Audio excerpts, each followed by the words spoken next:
Mai millor dit, faena a manta. I l'arxiu del fotògraf d'Alginet, Ismael Latorre, serà declarat bé d'interès cultural local. Són mig milió de negatius que al llarg de 80 anys conten la història gràfica d'aquest municipi de la Ribera Alta. Ismael Latorre i la seva dona, també fotògrafa, ja no estan, però els fills i el gendre van sumant fotos de producció pròpia a este arxiu d'innegable valor testimonial.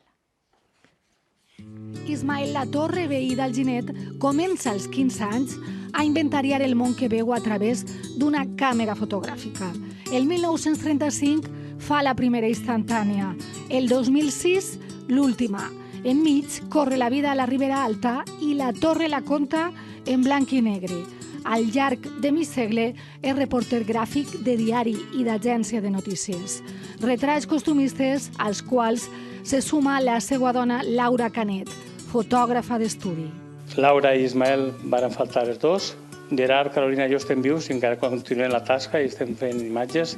I més o menys ara mateix hi ha uns mig milió de fotografies.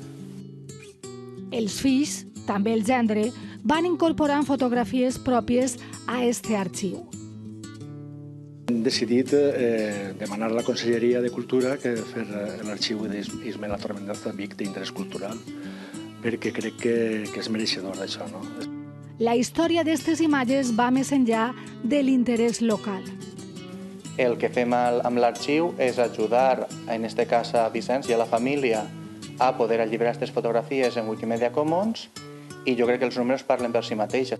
2.200 negatius ja són d'accés universal a través de la xarxa Guaita, la crònica fotogràfica de la família d'Ismael Latorre.